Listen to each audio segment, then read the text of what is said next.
process. All right. You on, homie. The what? Process. Oh shit. Wrong one. All right. You on, homie. What?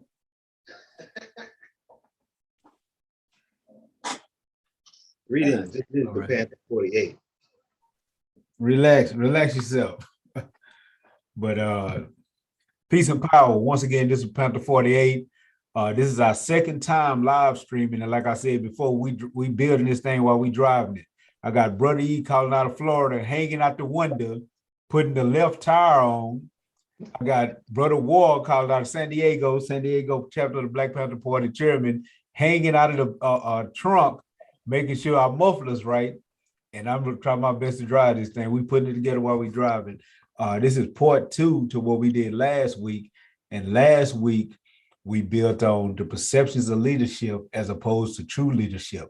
And we built on a few principles. We had some guests, Chairman Yanga and Krumah from the People's Black Panther Party, headquartered out of Atlanta. And we had Brother Darkside, a original member of the Dallas chapter, the new Black Panther Party. And we talked about some great issues. If you missed that, and then go check the video out, part 1. This will be part 2, and we're going to continue on where we left off. How you brothers doing? Y'all doing all right this evening? Yes, sir. Yeah, up all the people. We good. Since nobody ever actually said, and I wish Brother Yang was here because I had a question I had for him.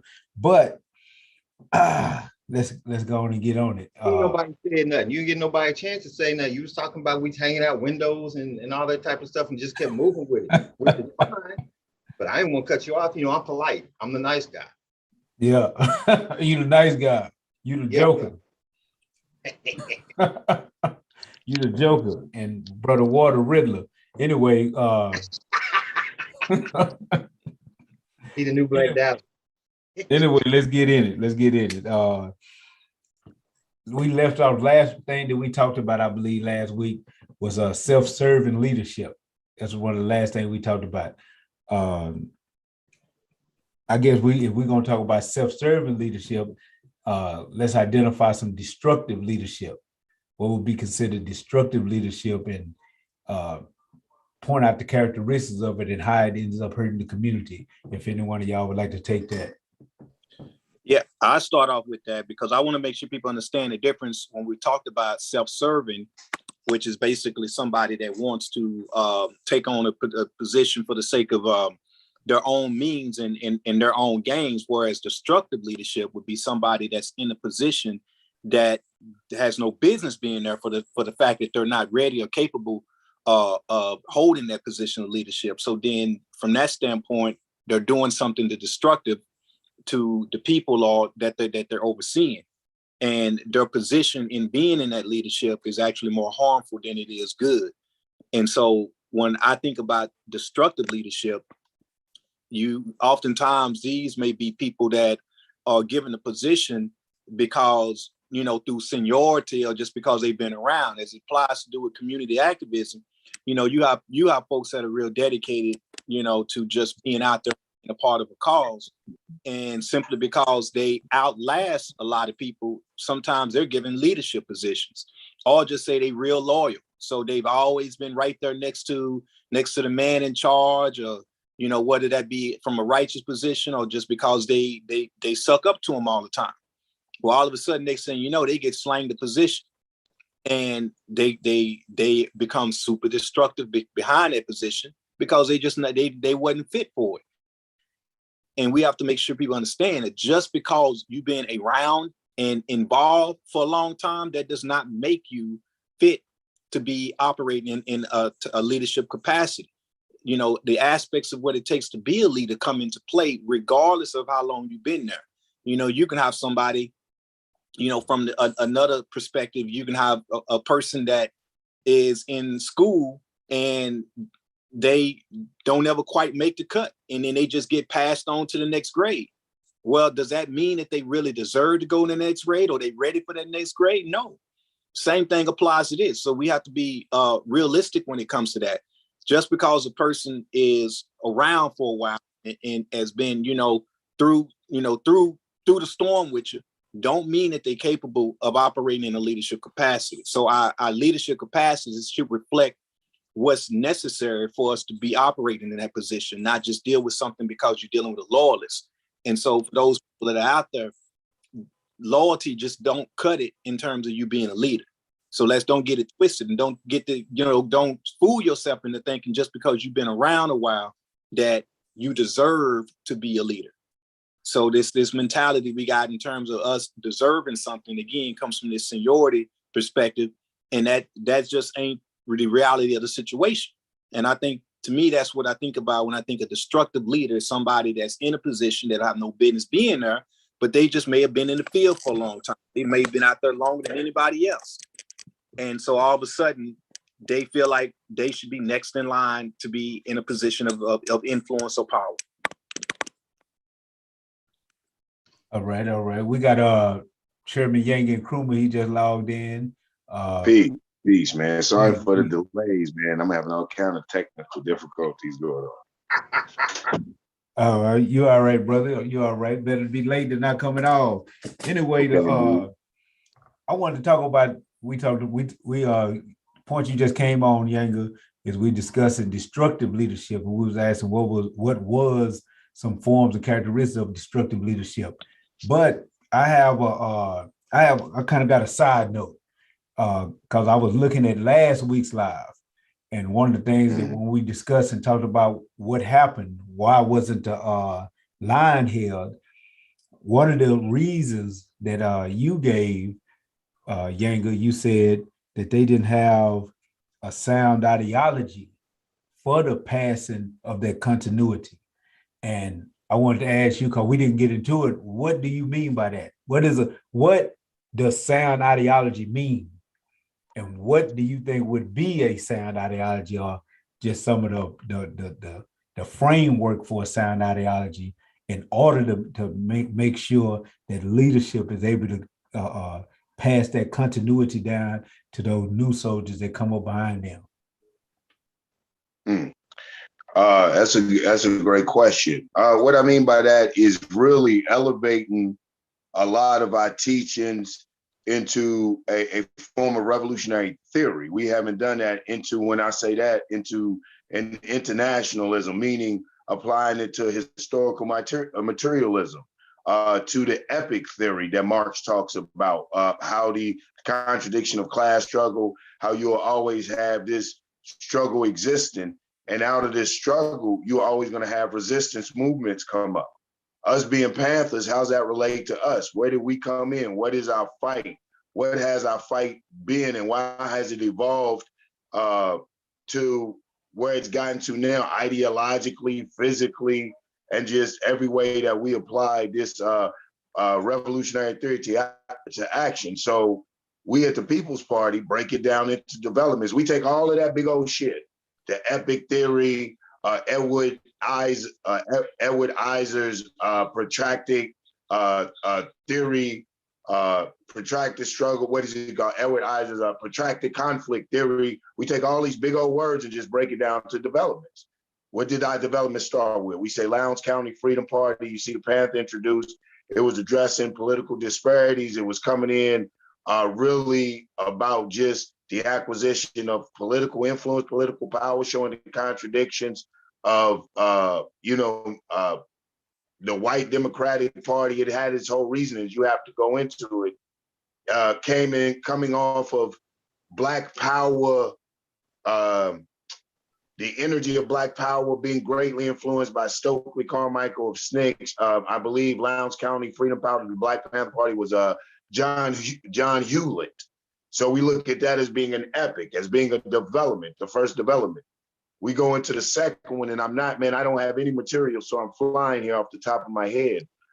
Somewhere in New York, it was the Brownsville and Oceanside thing with the schools and the student walk out, and we see the shift in political power, then how a very liberal political machine with this racist move that they did had just really showed the underpinnings of Black-white relationships, anti-Semitism, everything in that. And you've seen elements of the Panthers in that.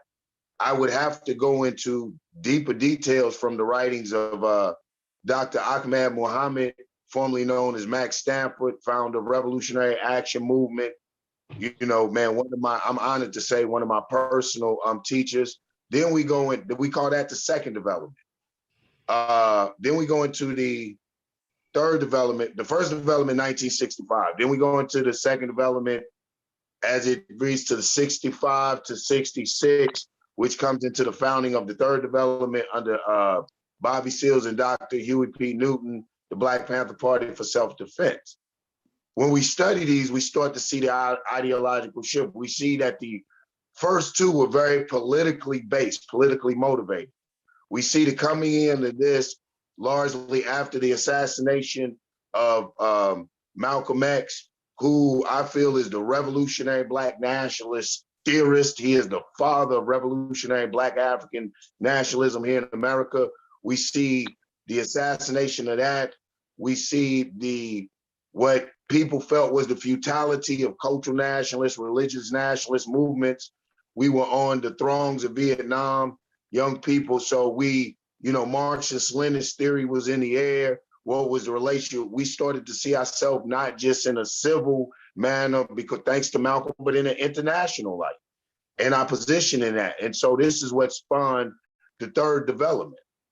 And that's what we find. And we find the struggle of that, and those who have studied the history of that will find the outcome of that, which leads to the fourth, what we believe to be the fourth development, as they say in, I believe, 1989, and you brothers were there, so y'all be all over this, as founded by Aaron Michaels and David Form. We call that the fourth development.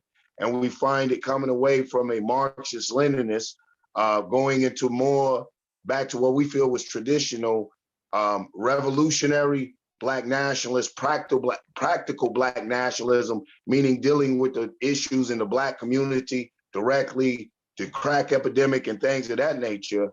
And we feel like through the evolution of that ultra-nationalism eventually won the order of the day. And what you have found is a ultra-nationalist movement that has right now is the pioneer or the banner, the standard holder for the Panther formations or the Panther developments.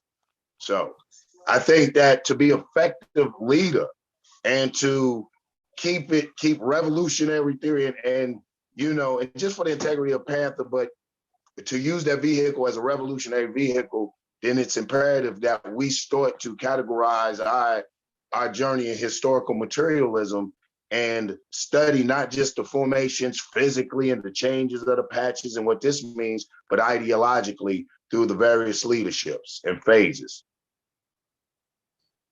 Man, I see why you and War get along so well, because both of y'all boring, man. I'm sorry. That was hella informative. It ain't taking nothing away from it. You got it all day long. That's, you know, and I say that with all due respect and all love and everything, but yeah, that was a lot, bro. It's he treated revolution. But that's what we came under. And that's what Sada School said in the autobiography of Sada, that we have to understand the revolution is a science. We got to understand it's scientific. But go ahead, brother E, you wanted to add on to that? No, I'm not even, you know, I'm not even sure what the question was anymore. Okay. I got a question that's perfect for you. Because another thing that happened last week was I was listening to you and Brother Yanga, y'all, when we were getting ready to close the show, y'all went back and forth. Brother Yanga said, I'm gonna get you to see the Black nationalism is basically the ideology, and that you are Black nationalist. You told Brother Yanga you gonna get him to see Pan-Africanism was the ideology, and that he was actually a Pan-Africanist. And I'm not going to make this the whole show. You know, that could be a whole nother show by itself.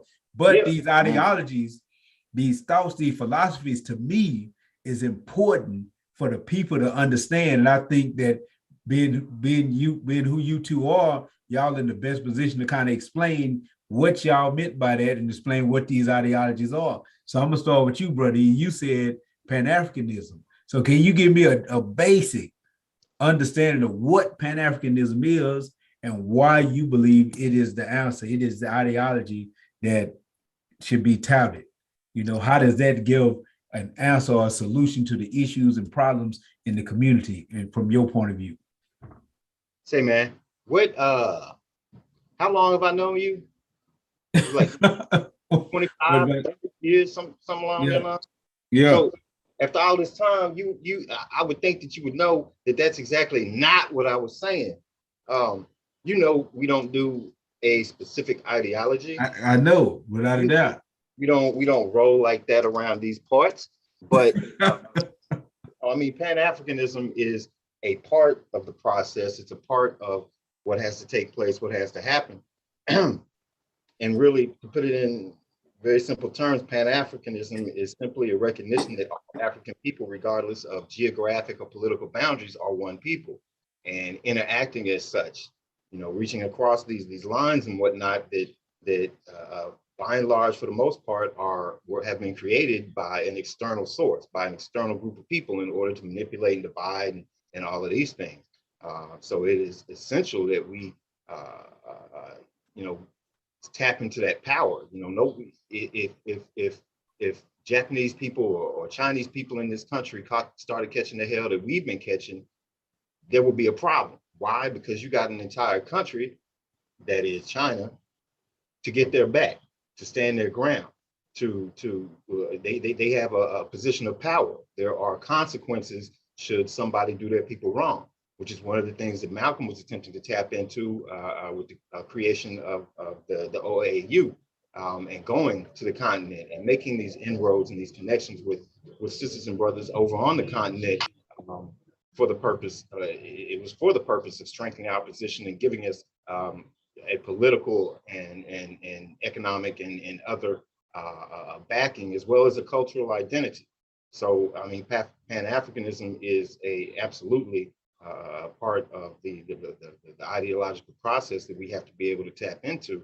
And yeah, I don't want to go way too far into it, simply because it is a show unto itself, especially if Brother Yang and I start going.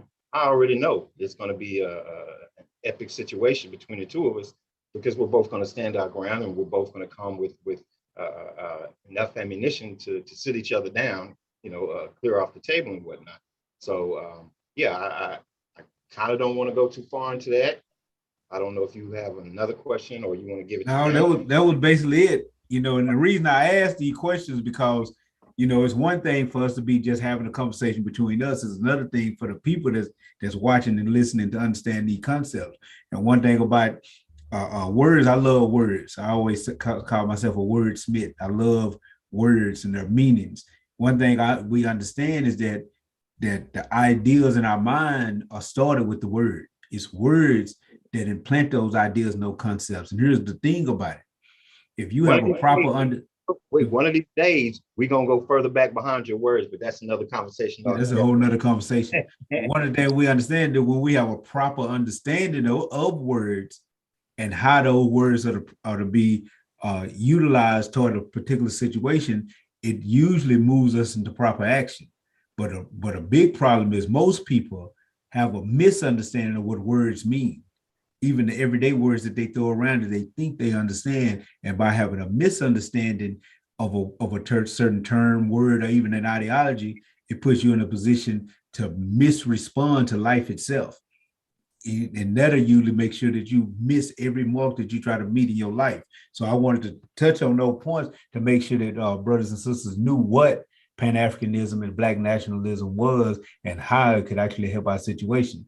So the next question will go to Brother Yang, and then we're gonna continue on with the dialogue. But the next question will go to Brother Yang, and that question would be basically the same thing I just asked you. What is Black nationalism, and how and why is it important to the situation that's in our communities?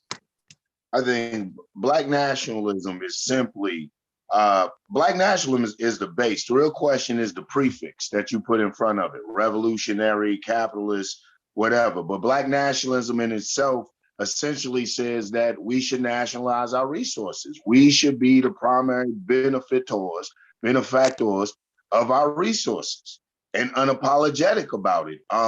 It says that we here as a nation should be the core. Like, I am a Pan-Africanist to a degree. I incorporate Pan-Africanist philosophies and understandings. I just when we talk about prioritizing, I'm one of those people who I believe, I forget who said it, so I won't even quote it, but that Black nationalism means practical Black nationalism just means starting where you're at, nationalize your resources, utilize, just empowering yourself right then and there in every venue of your life.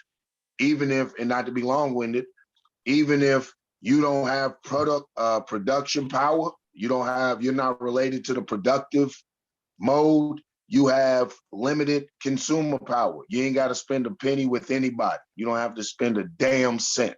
That's Black nationalism, just collective thinking, communalism, doing what's in the best interest of us as a group. On the revolutionary scale, I would say nationalizing our resources. Hey, real quick, War there, War, hello? We got Brother Darkside. He just came in on us. You all right? You all right, Brother Darkside? Yes, sir. True peace to you. Peace. All Yeah. right, go ahead, brother. Hey, where's War? Oh, hey, War, you and Yanga, when you was working with Yanga out in Atlanta, right? Yep. Okay. Were you ever able to give him a copy of our of the handbook that we use? I would say yes, but you got to keep in mind that depending on when you say we use the handbook that we use, a version of. Yeah. Yes. It's a simple question. Goddamn it. Yes. Okay. In that handbook that you gave, did it have the Panther ideology, the isms, and all of that? Yep. Okay. Say, psych. When you was away on vacation and you was had your tutors, your students you was working with. What did y'all call it if somebody didn't get something right? You took their book or something like that. Yeah. What do you call it? Took their life. Huh? Yeah, we took their lesson. We took their life. Okay. Well, in that frame of reference, Brother Yanga, I'm gonna take your life. when we go to do our thing, I'm taking your book. Hey man, hey, Yeah. You can come for it. I mean, that's a breakdown. When you want to talk about Black nationalism, practical Black nationalism, that's the basic best breakdown we can get it. We can throw everything at it. Like I hear all of this. Black nationalism is anything Black, but you could make this, Black business. But is it a capitalist business? That's capitalist Black nationalism. The Nation of Islam is a theocratic Black nationalism. Black nationalism is divided into many factors. You have to be distinguishing. Practical Black nationalism is your everyday existence and the purposeful, intentional, deliberate actions of your empowering your people. Now, when you start going off into the prefix, that's when we teach ideology. Like I'm a revolutionary Black nationalist. That's a whole nother level of discussion. That's what I'm gonna talk to you about. That's what you and I would discuss. I ain't finna let y'all pull y'all swords out yet. So we're gonna build on this leadership. Now I'm gonna ask you, cause that's y'all show. I'm gonna have to create that show and let y'all let it. Cause I think a lot of information will be left on the table when y'all get through chopping. Anyway, and I'm gonna add to that since you brought up the isms, since you brought up the ideology, and then I'm gonna move on with leadership because all this has to do with leadership. Because one of the things, and Yankel was right last week when he said not having a sound ideology. One of the key words in that statement is sound. When something is stable, and it has a base to sit on, and it could actually be picked up and utilized by the next generation and the next generation. And we started the beginnings of building that, like with the isms. I remember us when we created or brung those sections from history into Panther ideology like that. Because we'd say Panther ideology, but it was an overall broad statement for the way a Panther thinks, period. And we sat down and we went and grabbed a lot of those different ideologies that basically was connected and united in our thinking. And those ideologies, the major ones was Pan-Africanism, Black nationalism, Afrocentricity, Ujima as cooperative. No, I'm talking about the original. I know y'all made changes in the process. Yes, you made a lot of changes, Because I can I'm show you, thinking of I one could go too. right now. I can go right now and dig out an original copy of these ideologies and black liberation theology. Those was the five. And we said then, now I've heard you explain it since, and it wasn't in the same way, it was in a step ladder kind of format.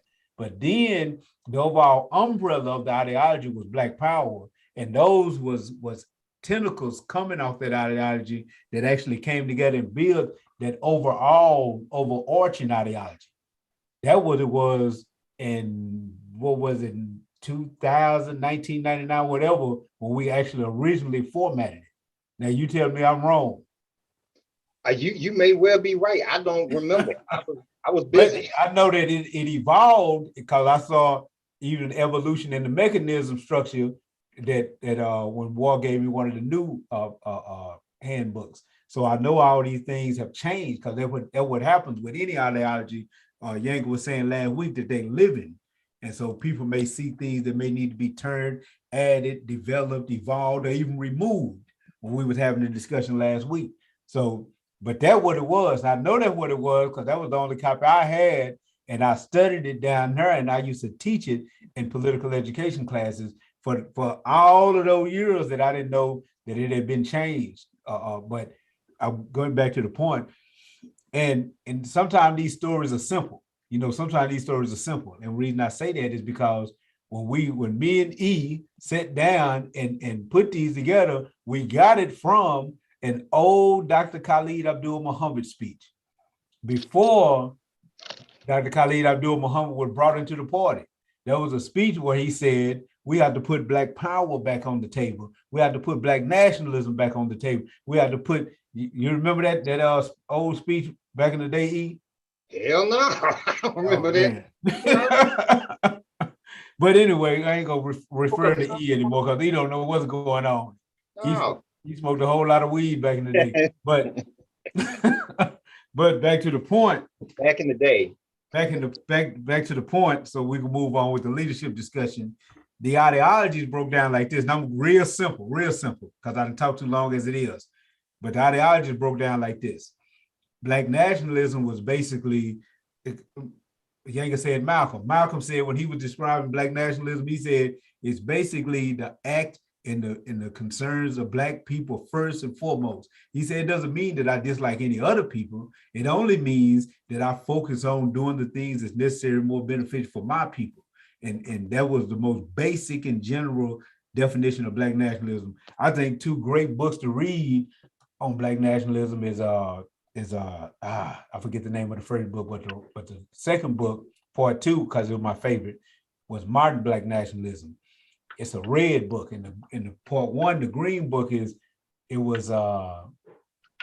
traditional historical Black nationalism. One of them, I can't remember the name, but they tell the historical story by using figures and organizations that essentially manifested that level of Black nationalism the best in that particular era. It's like a history book, and they just breaking down and showing you all the different groups and people that taught, preached, and built on Black nationalism.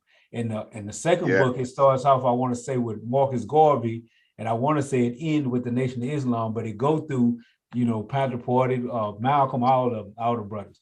But so those are two good books to read, I think, to study Black nationalism. And we said that part of the party's, or a section of the party's ideology has to be Black nationalism, because that's what the party was operating from, the perspective of basically viewing the community as the Black nation and actually focus on building, uplifting, and growing the Black nation and doing the things that's needed for the Black nation. Pan-Africanism, Eve expressed it perfectly, because Pan means all. And Africanism is the idea that all African people, all Black people, no matter where they are on the globe, are the same people. Usually it just, all the only difference is it means that this group of Black people on this island somewhere was enslaved by a white man that spoke French, while this group of Black people over here was enslaved by a white man that spoke English. But they all was the same people, just basically enslaved to a different master, or a master with a different language, essentially. Like, perfect example is if you look at Haiti and then the Dominican Republic, you have ancestors of slaves or descendants of slaves that was taken to these two islands, one by the French and one by the Spanish. So these are two different Black people that basically speak two different languages because they was enslaved to a different master. But anyway, we understand that no matter where we at on the planet, 196,940,000 square miles, that all Black people are the same people. That's Pan-Africanism in the most general understanding. And we said that the party would have to be that because there's no way that we could be properly educated and not understand that. Same thing with Afrocentrism, viewing ourselves as a centerpiece in history instead of the peripheral, most general understanding I can give of Pan-Africanism. And we viewed an economic philosophy that was based on Ujama and Ujima, cooperative economics and cooperative work. We viewed that as the proper economic philosophy. When we talk about Black liberation theology, we wasn't talking about the Black liberation theology from, what was the name of the brother, E? Albert Cleave. Yeah, we weren't talking about that from that perspective. We were just talking about a theology or a spiritual system, no matter what it was you chose to practice, whether you was Islam, Christian, Black Hebrew Israelite, whatever you called yourself, you did it from a Black point of view. And that was essentially the overall round table, so to speak, that came together to produce the overall Panther ideology that was Black power. That's where we wrote it in. You know, like I say, I know things have changed and metamorphed over time because I hadn't seen it since 2001 all the way to 2018 as far as the growth. But that's what we marked it as then, and seeing that all those things came together to produce a free people or a free thinking people. That's where we saw the ideology back then. But I just wanted to say that because both of you brothers said a few things about Pan-Africanism and Black nationalism. Dork, you there? Amen. All right, I'm just making sure you in here with us. All right, I got another one. We talked about destructive leadership for Chairman Yeager came on. So the question being, and Brother Ward basically broke down what destructive leadership was, people being put in a position that they shouldn't be in at a time when they're not ready and could end up basically destroying and misleading the organization because they're not prepared for that level of leadership and responsibility.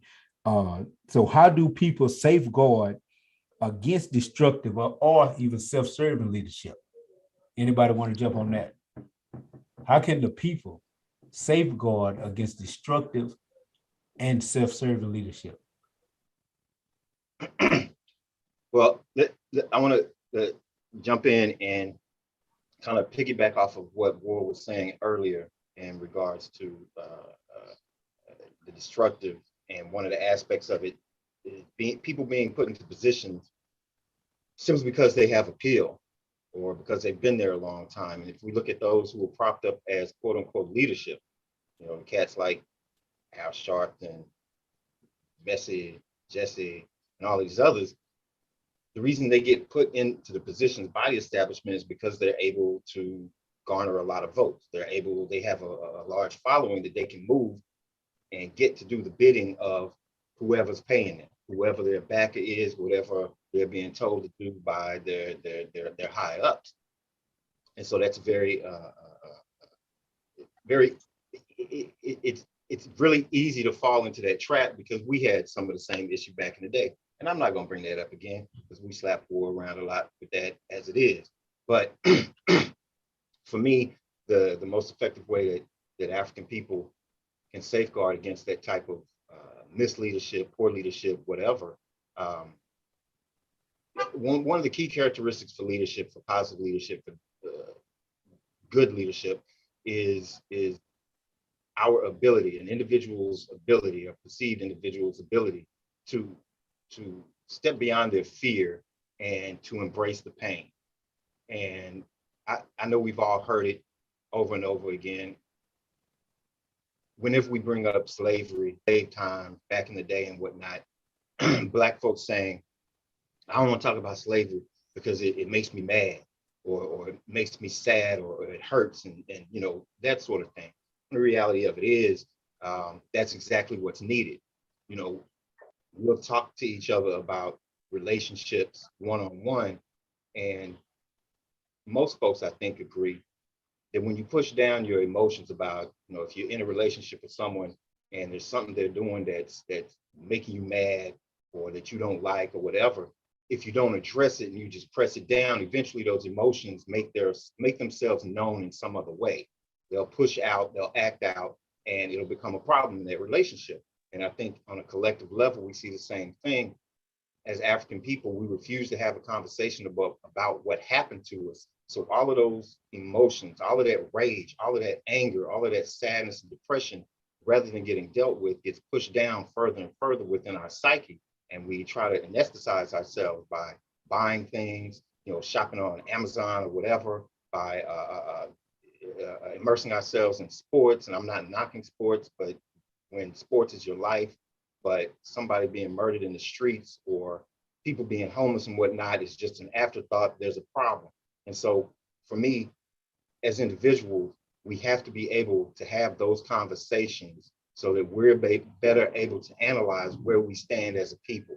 So that when we step back and we know, if we've listened to the slave narratives that they have on, I think it's the National Archives, but they have recordings of sisters and brothers from way back that these white folks went around and made of sisters and brothers that were actually enslaved, and listen to what it is, or even read them, even better, read the various narratives, and there are hundreds of them out there, but going back and listening to these narratives and embracing that pain, embracing that anger, that frustration, and that rage, so that we can better analyze our situation and we're not being unconsciously manipulated and controlled by what happened then, because we're not dealing with it now. It puts us in a better position to better analyze those around us and what it is they're doing, what it is they say they want to do, and all these various things, because we get duped into the nonsense so very easily. We are some of the most fearful people on the face of the planet. And that's what it boils down to. You get a leader who, quote unquote leader, who gets up and says the right things, makes you feel the right way, helps you forget the nonsense, and makes you feel happy-go-lucky. Most of us, I think, go to church simply because it makes us feel good, and that's a problem. And when we apply that to our people as a whole, the struggle as a whole, rather than taking part in events and whatnot that simply make us feel good, we have to be able to step back and analyze those who are making decisions, those who we're placing in power, as well as the things that they're doing, the things that we're doing. And a part of that process is embracing that fear, is embracing that pain, and no longer allowing ourselves to be manipulated by it.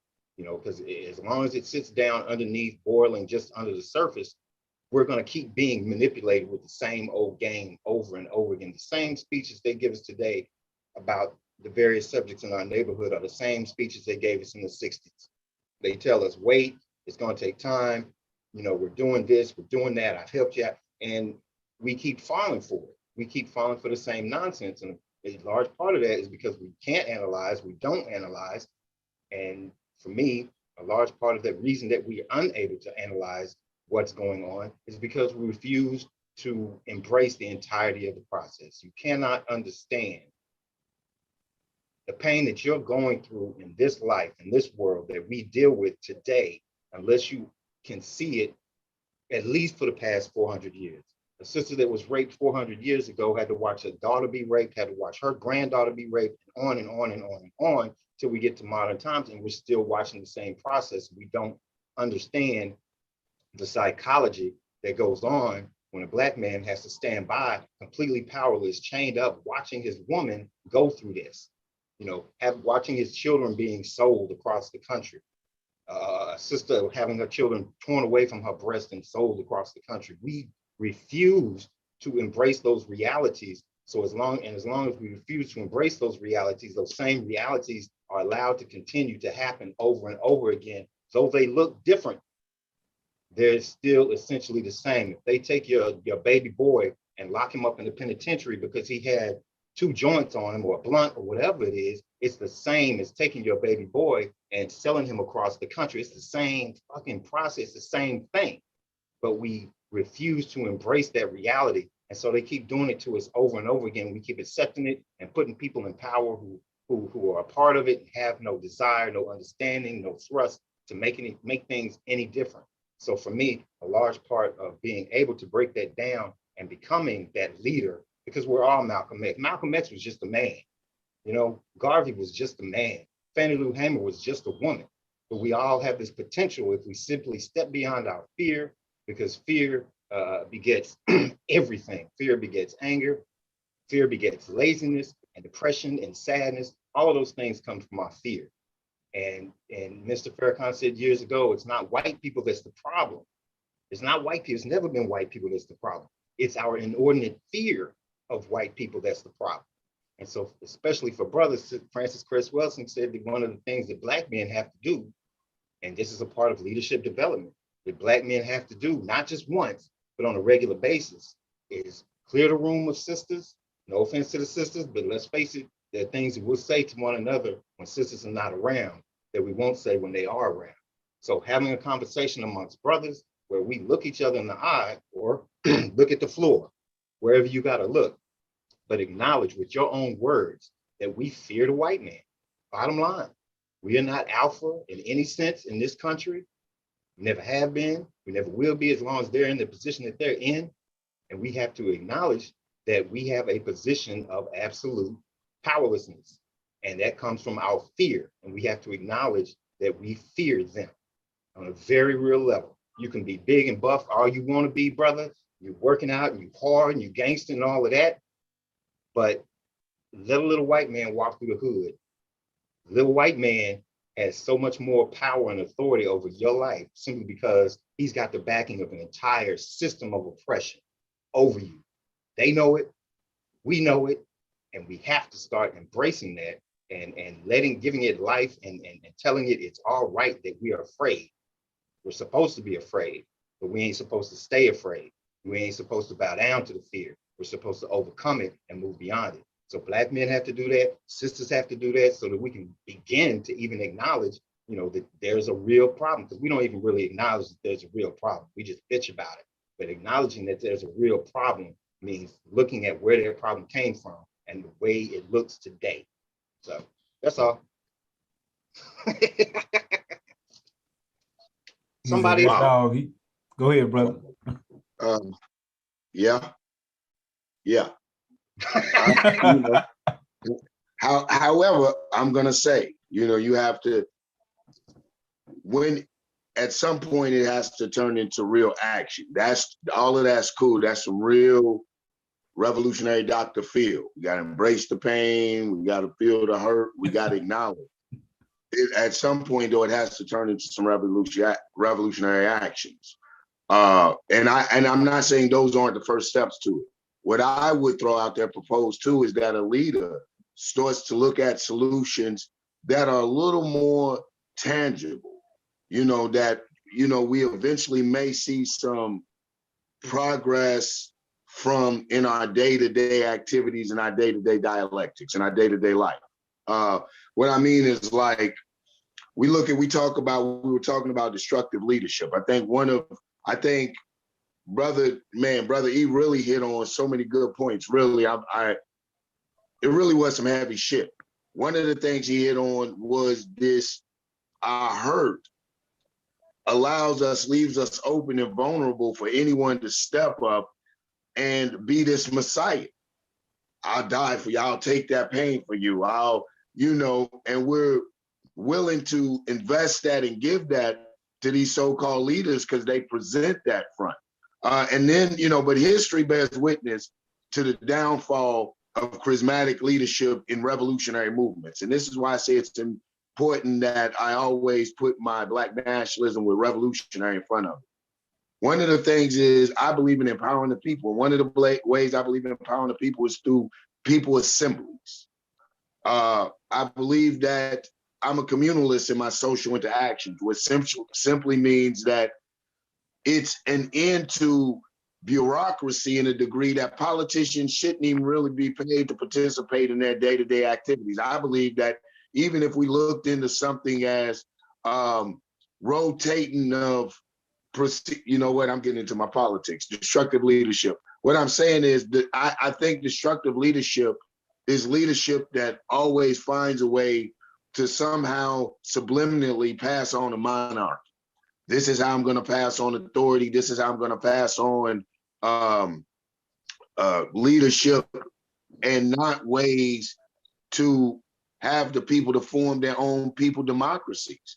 I think that our organization, a good leader, looks to form an organization that is a microcosm of a macrocosm, you know, through, like I tell people, me as a chair, which is, I try to make the distinction. And it's funny you bring up the manual, because I am, man, listen, I am a lover of that manual. I think that when you look at the fourth development, the Panthers, now those coming into revolution that really want a basic understanding, a guideline of what to begin to study and develop. The Black Power Manual, the Black Panther Manual is a good step. Too many times now, you don't have people pushing it or no people adhering to it. So now you're in the revolution and Negroes are talking about ancient Kemet. They're talking about, which it has its place. You know, I tell them join the cultural department, but I mean, to lead on these things. Anyway, not try not to be long with it. To go back to this destructive leadership. Destructive leadership to me isn't one that teaches the people to begin to empower themselves, to get it away from individualism and reliance on charisma or the whole Masonic save the world type of mentality that a lot of times I believe afflicts Black folk.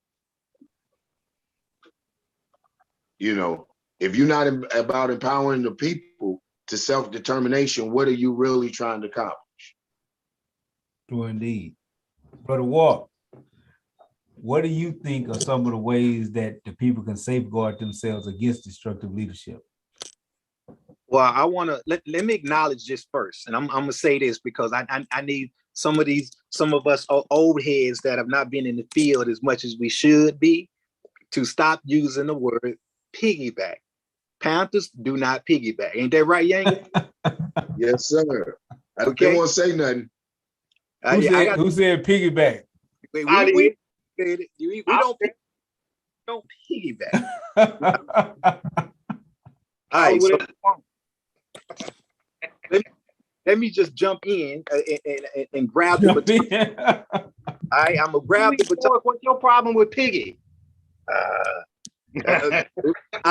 can give you a class on re-educate you on that development thing again. But let me what I wanted to say. So one of the things I do want to say, picking up the baton for Brother E left off in regards to hurt, this goes into it. I believe that the people are not ready to embrace growth unless they first hurt, learn, and then able to receive. And when you say hurt, you have to hurt enough to be willing to change.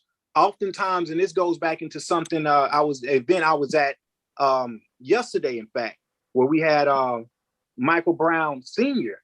come to San Diego and spoke a little bit about, you know, what had went on in regards to the situation with his son being killed and how it made him step up to the plate and become a student of revolution, a student of change, and be involved actively in the movement. Now, that came as a result of hurting, personally being touched straight in your face by the same levels of oppression that we deal with on a day-to-day basis, but it finally come to my doorstep. Oftentimes, when people get hurt, when they see the reality, when it punches them in the face, that's when, unfortunately, when they're ready to step up and want to embrace leadership role. We must learn enough to where we want to change. In other words, as you deal with that level of hurt, now you're ready for action. Now you're ready to take on a bigger role. But then you have to be able to learn. You have to be willing to let go of some of the false precepts and some of the misconceptions that you got in regards to what does it mean to be involved. So you have to be willing to grow and learn to be able to embrace what's necessary to take a step forward, and then receive enough information so that you can change. In other words, is as you grow, you recognize that this is a constant fluid operation that we must be engaged in that I am willing to let myself be the conduit of that change and be willing to receive new ideas and be willing to grow from those ideas. So in saying that, everybody, if you're stepping into this, if you're stepping into leadership, you got to be willing to hurt, learn, and then receive. So that's my element of the trifecta that goes into what you're talking about in regards to overcoming and avoiding destructive leadership. Now, that's it. I'm passing, but no pick. Ain't dead nothing. All right. I have another one. We talked about destructive leadership, self-serving leadership. What are some aspects of weaponized leadership? You know, that's one of Ward's favorite phrases, weaponized relationships, weaponized leadership. That's Ward's word right there. So what are some aspects of weaponized leadership? We talked about what do we call it? We talked about natural born leadership, and then basically those who are choosing for you. I can't remember the term we used last week, but what are some aspects of weaponized leadership? Let me give an example, and then I'm gonna let everybody rip it up. I'll say weaponize some stereotypes of weaponized leadership would be preachers and politicians, and then I'm gonna step back and see what the crew has to say to that. Well, I guess he decided to drop it in y'all lap. Who gonna speak on that? He said some examples of weaponized leadership in his mind is preachers and politicians. What do y'all think of that, Brother Dark? You know why they gave no feedback yet. What you think about that? Right. Well, I'm gonna say a little something about this destructive, then I get into the weaponized, because I believe both of them go hand in hand, right? Destructive leadership to me is, like you say, one, a person being in a position they know they don't deserve to be there, right? Two is a leader that always talk, always got a discussion, but never no actions, right? A destructive leader is one, like you say, that has ego and self-serving, as you said was the last topic, right? And then they're only in for their goods in their pockets. You deal with what I'm saying, such as preachers, politicians, and such, which comes to the weaponized leadership, right? They tend to take people like what's that dude to be downtown all the time, the little sex offender, little preacher man, what's his name? Y'all know what I'm talking about. But what they'll do is they'll start propping these so-called leaders in front of the media camera, like those are the ones that's holding the throne. You deal what I mean? And now you have people that are go and follow them just because of media photos or whatever. And now they have the back, and I can't think of that little dude's name. He done went to jail twice already for touching on women when he wasn't supposed to. But Is it Eddie Long? no, not him. He one of them. But my thing is, like, this is a loaded question. You deal what I'm saying? Because at the end of the day, I asked the same question last week, right? Because you're productive, does that make you a good leader? Or because you're a good leader, you're productive, right? And I'm gonna take this time and I'm gonna say this about War, because I didn't say it last week. War was a good leader. War was productive, right? But War wasn't effective because of some of his lackluster attitude towards the comrades, right? He loved us too much, right? So he allowed us to bend rules when we weren't supposed to. Now, we gained a lot of ground under War, and because he couldn't hold our attention the way he wanted to, we ended up losing a lot of stuff. We started out in the MLK Center, right? Then we went to the bookstore. War got us a whole, I'm kind of messed up right now, bro, because I went through something. No, it wasn't a storefront. He had got us he had found us a place, that house that was on South Street right there. Yeah. Well, he took us to first. the storefront. Okay, yeah. Well, the storefront, then to the house. Yeah, the storefront on Cedar Crescent, then the house. Right on. And us as being soldiers behind him, he didn't hold our feet to the fire like he was supposed to. He was very productive. He moved us in the direction that we supposed to been going, right? But like I said, not holding our feet to the fire goes back to that same conversation when we was talking about marijuana, right? And that also creates a destructive leader, regardless if you're being productive at the same time, because like I told him, I'm his cousin. Everybody in the organization know me and him is family, right? If he'd have threw me out on my ass at the time because I didn't want, we was having problems and I didn't want to go by the rules, I wanted to debate him, he should have put me out and set an example.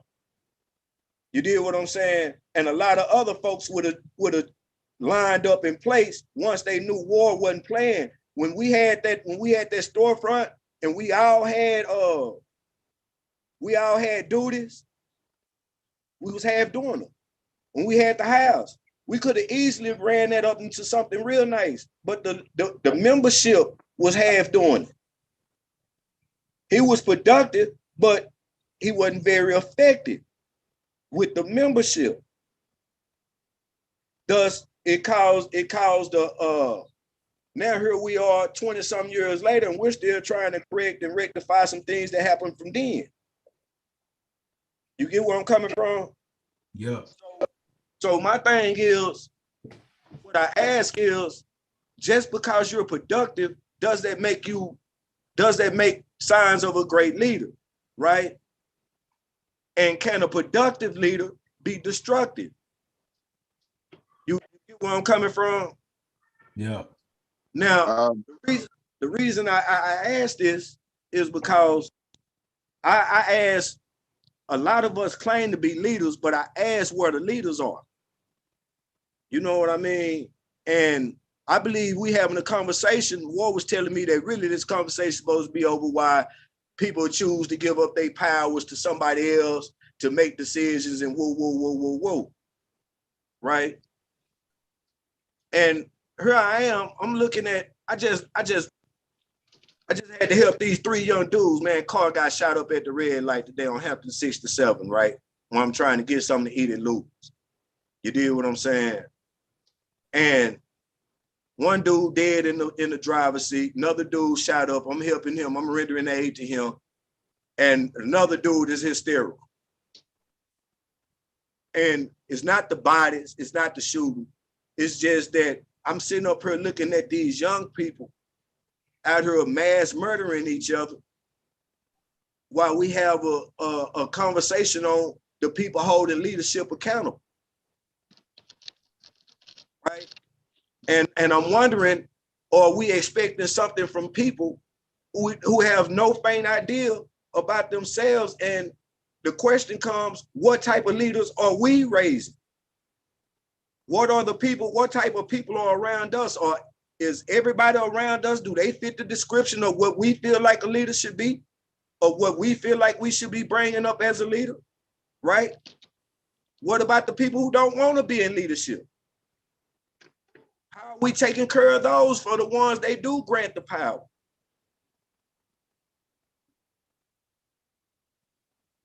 I know I'm kind of rambling, man, but my mind kind of thrown out, bro. Say what you gotta say, bro. Can I say something? I love it. A couple of things like the brother was saying, I think those are some good points, but there's a couple of things I probably disagree on about leadership. Like when he was referring to war, when he was asking, can a productive leader, does that make them, is that signs of a great leader if they're not effective? I think on the earlier show, we talked about that no leader is perfect. You know what I'm saying?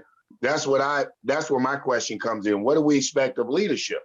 Now, if we have a productive leader, like you said, Dark Sun, war got you to a certain point. At what point do the soldiers kick in and accept leadership, responsibility, and accountability? And I agree with you with that. Yes, sir. I agree with you with that. That's the reason why I say the soldiers dropped the ball.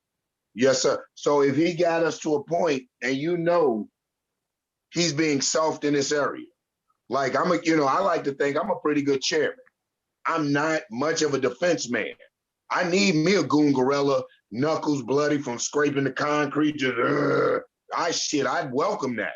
And if he sees me going lack, like with the marijuana or something, that's when I need him to step up and reinforce party discipline. I'm looking, that's that department Defense Department, the Minister of Justice and all them cats, they over in that department.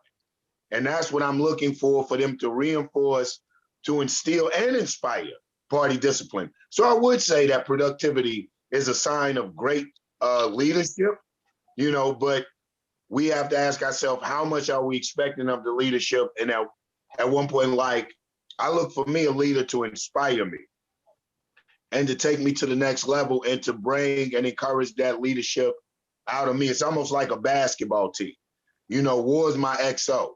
That's my chief. That's big leadership to me. That's over a minute what little ragtag guerrilla maroon army we got out there. But his lessons inspire me to try to be able to break that down and bring it to the people and enact it and live it. So his leadership steps mine up, and I'm hoping that mine will step the minister community programs, and then the local chapters will see this on the national level and be inspired, so on and so forth, without being redundant. But yeah, that's my whole thing of leaders. I think of leadership is not just productive, but also inspirational. Yes, sir. And I totally agree. Right. And then I started off, you know, War was a great leader. The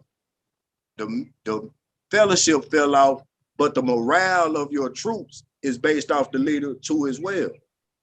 Right.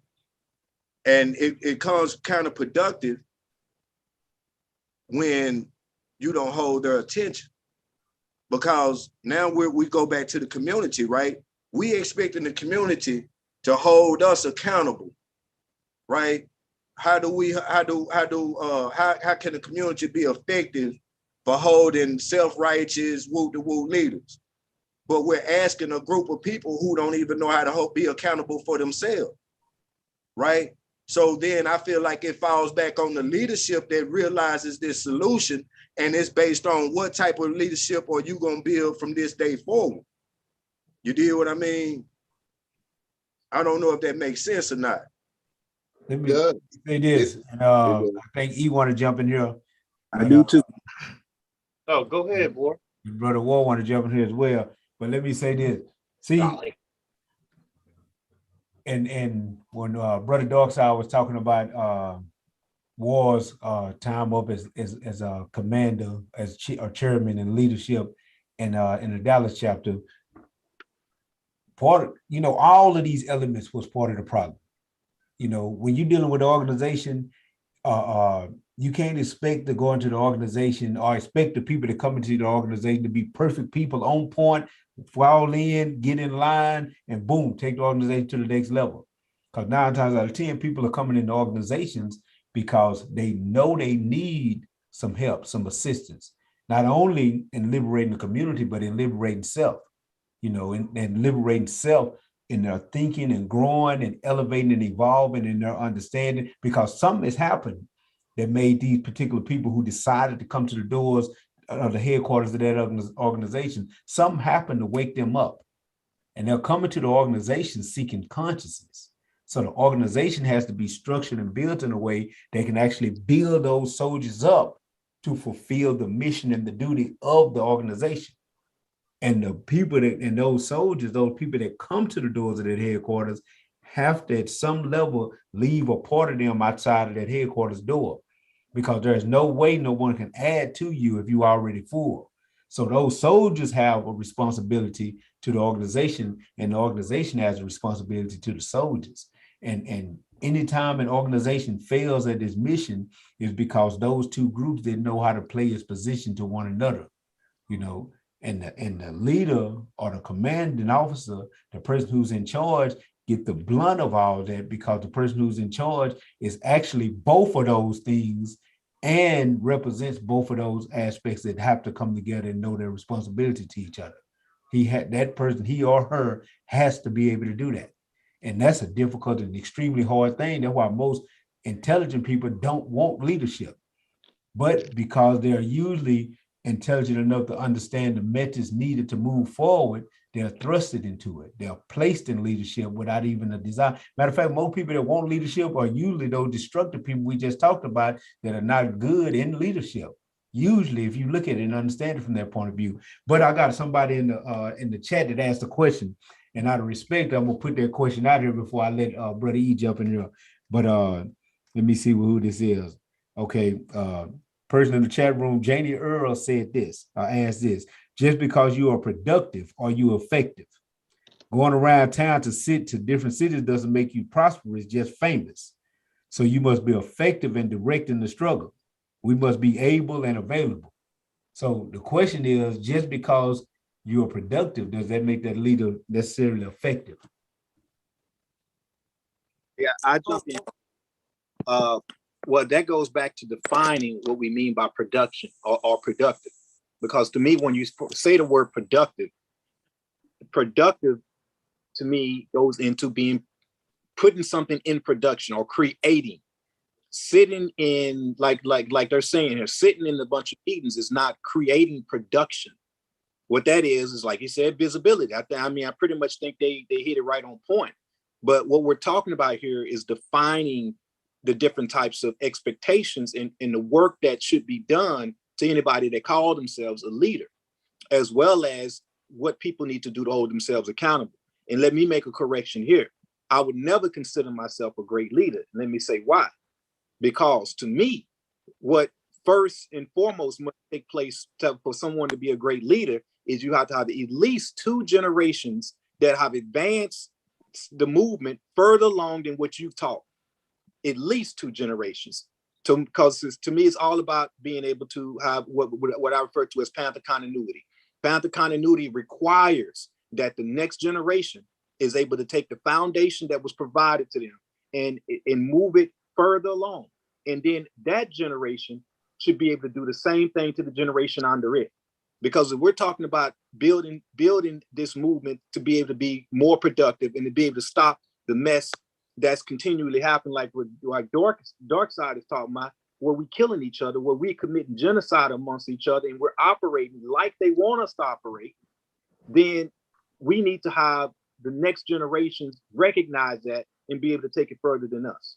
So to me, also, when we talk about what leadership should do to hold themselves accountable, go back to creating their replacement. I was hoping David Foreman was on here, but he wasn't able to make it on. But one of the main things that stuck with me and actually made me stick around as a Panther is when David Foreman came to me and told me that regardless of what position you in within leadership, you are not able, and he said you cannot leave your position until you have found your replacement. He said anything less than that is abandoning your post. Until you have trained your replacement, you cannot leave your position. And he said that applies to no matter what position you're in. If you're going up in the ranks, then you can't leave whatever current position you're in to elevate until you have found a suitable replacement, and so on and so forth. And so from that standpoint, leadership must teach leadership. I think one of the biggest mistakes we make is that we don't have a proper mechanism structure, should I say, in terms of implementation, to where the membership recognize that they must elevate themselves. They must be students of learning and students of growth. I mean, this is emphasized, but again, this goes back to accountability. The members, as well as community people that want to get involved, the ones watching this video, decide, hey, I think I want to become a Panther. I think I want to step up to the plate. I think I want to do some grassroots organizing. You have to be willing to hold yourself accountable. And what that means is you have to let go of who you think you was before. The selfishness of being an individual has to be left at the door. When you become a Panther, you no longer belong to yourself. It's no different than how what happens when someone goes into the military. You are now under contract with the United States government. You no longer belong to yourself. You belong, as a Panther, you belong to the people now. And if you belong to the people demand that you hold yourself accountable, and you must train your downline. And your downline must be willing to train their downline, and so forth. We must implement that. And going back to what Darkseid's saying, that is where I want a lot of this conversation to go, is to get our people to recognize that they must embrace accountability.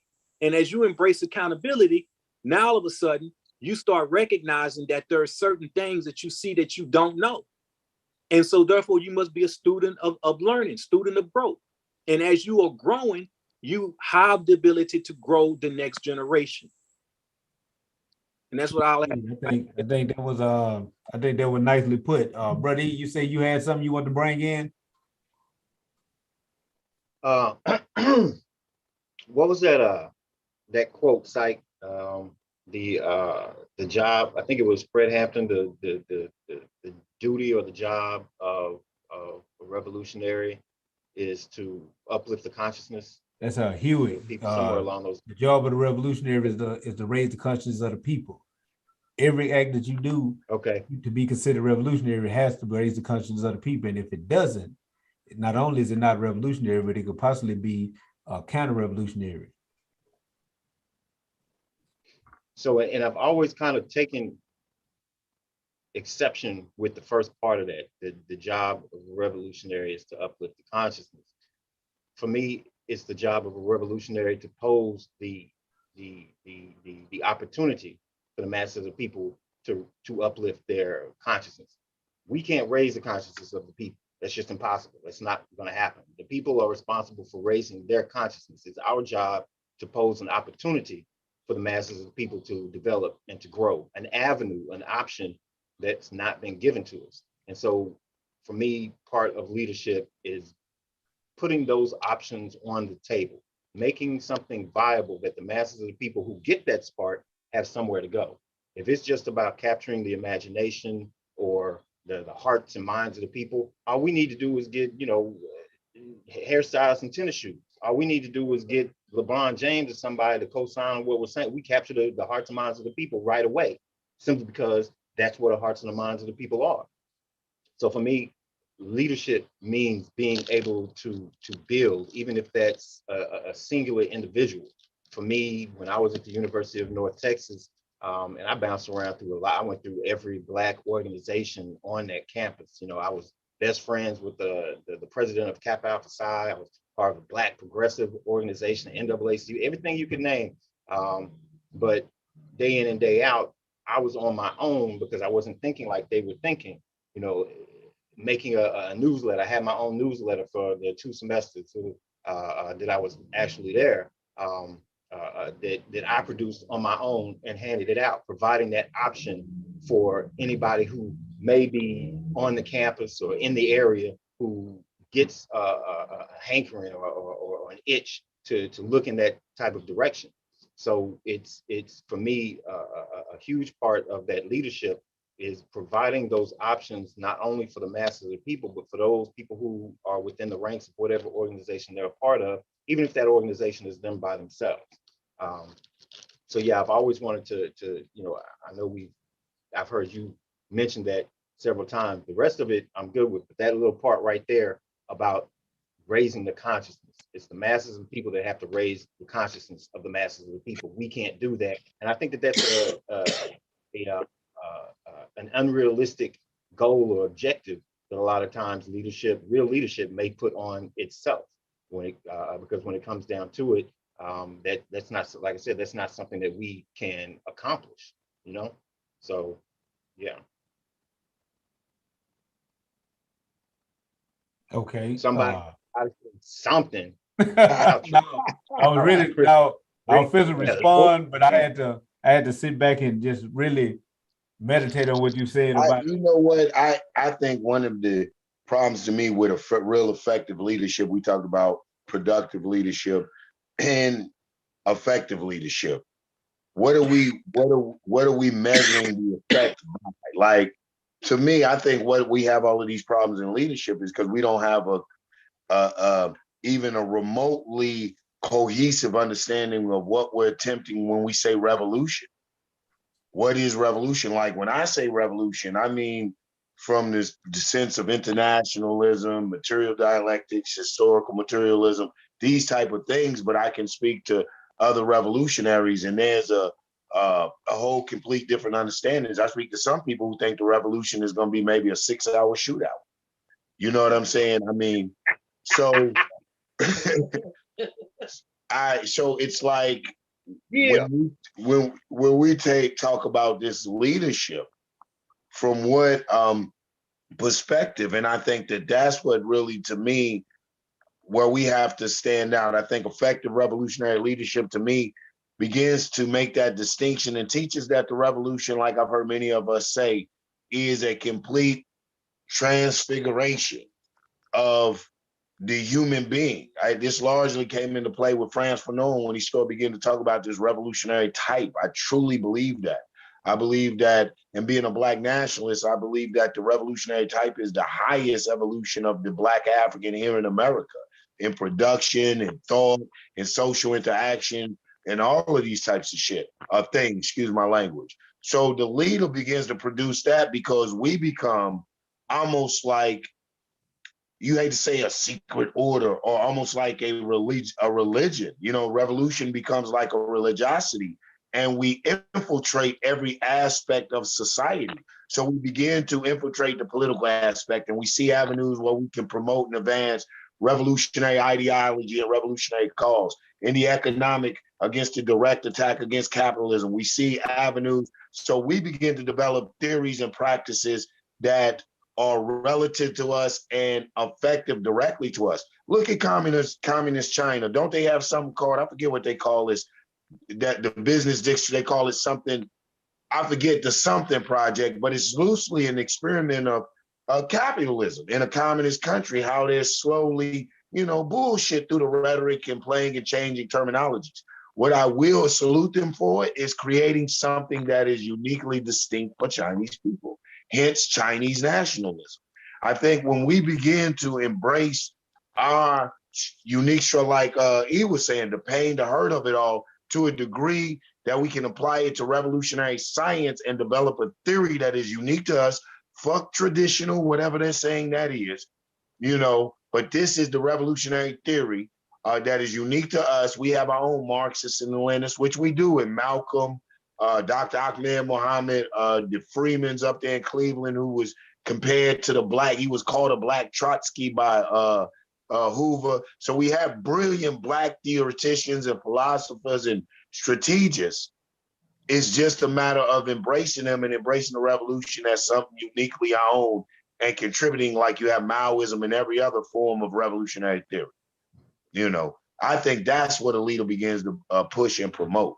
Fuck these little, not fuck them, forget them, but they're necessary, but we have to evolve from the little community activities and things of that to real actions here that are used to expose the contradictions in the very system we're living. And when the people begin to develop that consciousness, like he said, on their own, and awareness that their life is a big joke, then we can discuss Pan-Africanism, which is eventually internationalism, and how it's related on a bigger scale. And point number 5 in the 10-point platform program, we begin to learn the history of this true decadent society and our role, not just here but internationally. Y'all gotta forgive my little broke glasses, man. It's so hot, but that's where it's at. The leader has to begin to evolve us and progress us and take us to revolutionary internationalism. Our particular struggle, Black people's struggle. But for me, we're still putting the onus on this individual. It's not the leader's responsibility. It's not my responsibility to develop, to grow the membership or the community or anybody else. That's the community and the membership and the quote unquote individual. It's my responsibility to make it possible, to place the option on the table, to provide avenues and directions for this growth to take place. However, there's a thought. Isn't it, if you look at it and you think about it, because of the situation that the people find themselves in, the quote unquote leader are the conscious people, because there's a very small minority of these people that are conscious. They usually end up becoming the leaders of these movements. But isn't it the conscious person's responsibility to inspire or to start the process of waking up the people? Yes. Because it is that conscious person or these conscious people that usually inspire. Huey said, and I'm not saying it just because it's Huey, I'm saying it because it resonates 100% with me. But he at one time he was doing an interview, and when he was in prison, and the interview was called "Prison Has prison has no victory. And essentially what he said was this. He said that prison cannot defeat the human being because the human being is greater than the man's technology. And that prison goes about dealing with the human being with a mathematical equation. You know, math says that the sum of a thing can never be greater than the total of a thing can never be greater than the sum of its parts. And since you go by that mathematical equation, you automatically believe that if you put the entire human being in a cell, then you have everything that made that human being a human being in a cell, and you've effectively eradicated the human being. But that's not true, because while you can put his body, his arms, his legs, his head in the cell, you cannot put his philosophies and his ideology in a cell. That philosophy and that ideology will stay free and move around the comrades that it was left with.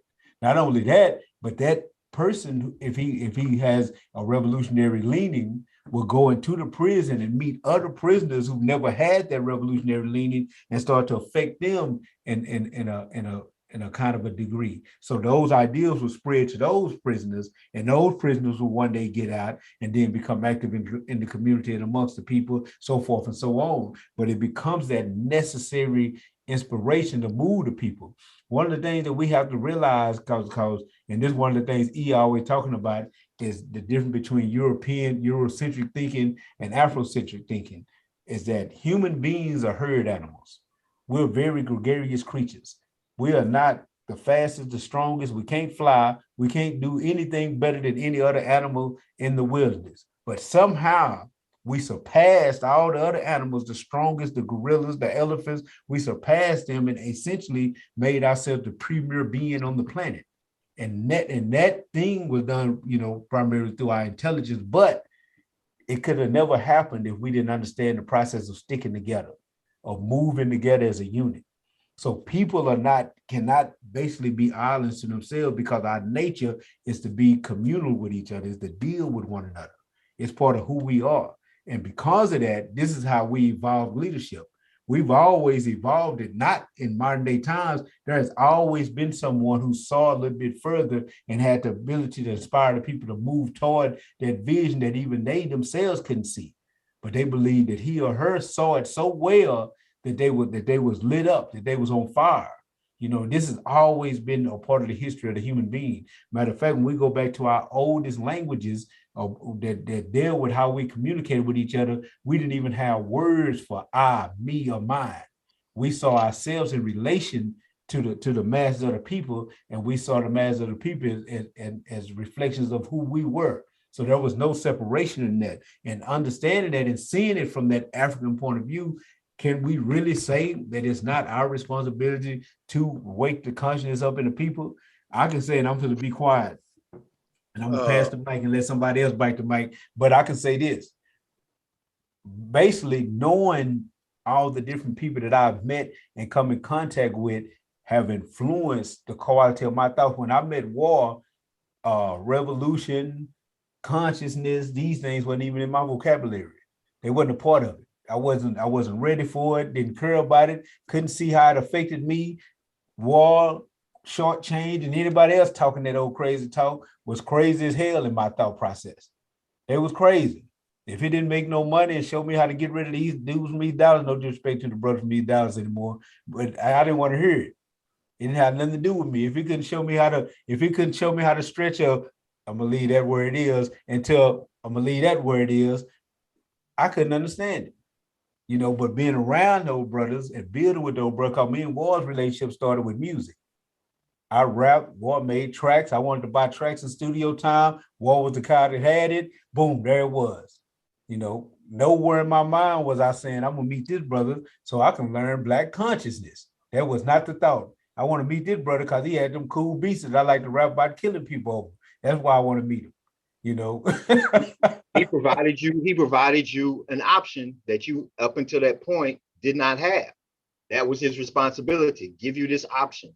That's it. You were responsible for awakening and developing and moving your own consciousness. War provided a path.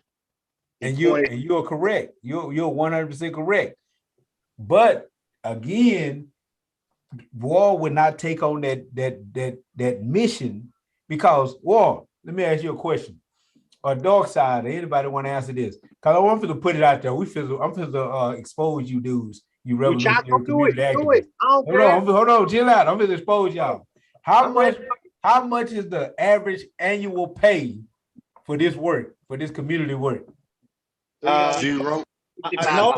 Zero. Actually, Zero. negative. Yeah. Negative something. Matter of fact, a lot of times at the end of the year, if you really did the books, you might find yourself in the red. That's why I say negative. But you probably hold some at the end of it, right? Yeah. So the reason I said that is because I truly believe that the only way a person will want to do that type of thankless job is if they feel deep in the core of themselves that it's their duty, that it's their responsibility, that it's their job. You know what I'm saying? That's the only thing that will move a person toward that, because the rewards to try my best to quote an old Drake song, you get no trophies for that. You get no rewards for that. The rewards are far and few between. And so that's why I believe that it is that part of us that sees other people as an expression of us that makes us do that type of job. If we can't see that and see that as our duty, then there's no point in it. One of the things that the brothers call the third formation, the brothers Hugh and them used to say is that the only way that to be a revolutionary, you have to have love for the people. To have love for the people, you have to have faith in the people. And the greatest duty of a revolutionary is to die for the people. These are the ideas you have to accept. And if you can't accept those ideas, then you cannot continue as a revolutionary. Now, you might not die, you might not die. You might live long, old life. It might happen. But if you can't accept that the possibility is there and that you may die, then you need to step off from being a revolutionary. If you have no love and faith in the people, then you need to step away from being a revolutionary, because there's nothing that will make you be this. Now, I agree. Now, meeting you, E, when I first met you, meeting you as light-skinned as you are was my introduction Whoa. to African history and culture. Wait. Hey, look now. Yes. And if it wasn't for that, I wouldn't have started seeing the value of African history and culture. Because the truth is, I done what I thought at the time was a lot of studies. But those studies hadn't taken me into understanding who we were on the world stage, to the point when we first had our first rap session at Third's house way back in the day. And we were theorizing on a Black nation and Black people doing for themselves. And the truth is, I done read Plato and Socrates and Aristotle and the Bible a couple of times, and I'd read a whole bunch of people. But the truth is, when y'all went to talking that talk, my mind, being conditioned in America, couldn't conceptualize of Black people cleaning their own water supply or creating their own supermarkets and growth. I couldn't see that. That didn't make sense. And this leads back into that ideal of leadership and how leadership must raise the conscience of the people and guide the people to our correct thought processes. These things came from that association with people that were further along the road than I was at the time. But I did not raise your consciousness. I provided information, which was a path to seeing things differently, and you took hold and developed your own consciousness. Your consciousness developed because it saw another path. That was my responsibility to say, look over there. You looked over there and did with it what you could, what you would do with it. So my responsibility actually ends where your responsibility began. So again, same thing. You did with I don't know if it's, and listen, gentlemen, I have some come up, so I got to get off early. Oh, this is getting good. I don't know if it's so much a responsibility to the individual or to the cause, Brother E. Like, if you introducing them to a particular type of consciousness, say, for instance, he said Pan-Africanism, and you introduced it to him. So, yeah, but I mean, are you accountable or responsible to the philosophy and to the greater understanding of Pan-Africanism? Or are you looking at it to an individual?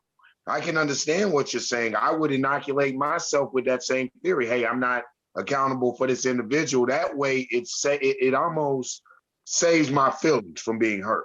But Oh, even if you look at, yeah. yeah, even if, I mean, come on, you're talking this responsible stuff, accountable.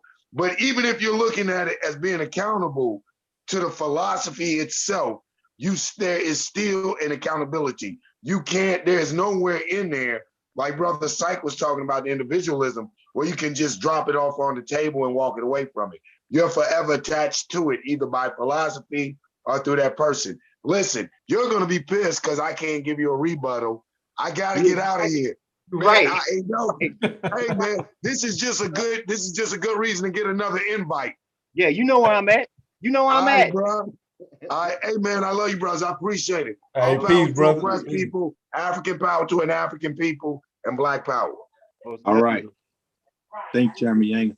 And I'm Thank going you, to brother. cut anyway and say, yes, my responsibility would be to lay the ideologies, philosophies, whatever, which is exactly what I'm saying, have been saying. As a leader, you put it out there, you place the options. I cannot determine whether Psych or anybody else is going to grow. That I can't be held responsible for that. If Malcolm was not responsible for my growth, I took what he gave and I did what I was going to do with it. The cat sitting next to me took what he gave and threw it away. Malcolm wasn't responsible for either one of those, only to the degree that I hold myself accountable, only to the degree that I'm responsible. So, and that's that individual mindset. And I can both of these points of views are correct because we just saying basically the same thing from a different perspective. But let me say this, and I'm gonna go into something that Elijah Muhammad used to say that he always asked why he used to teach from the Bible. He said the reason he taught from the Bible because the Bible was the graveyard of our people, and so you had to go there to dig them up. So I'm gonna talk from a biblical perspective right quick. I can't remember where it said this in Ezekiel. I can't remember which chapter, which verse. I might pop up on while I'm talking about it. But anyway, the creator God, the creator was talking to the prophet. And he told the prophet to build a watchtower. And I'm gonna break down the symbolism of this in a minute. He told the prophet to build a watchtower. And he said, put a man on the watchtower and let him watch over the city, let him watch over the people. And if he sees trouble coming, then his responsibility is basically to blow the horn to warn the people that trouble are coming. Now, he may say to himself, man, if I warn the people, they ain't going to listen no way. And if he don't blow the horn and the trouble comes in and the people die, their death is on him.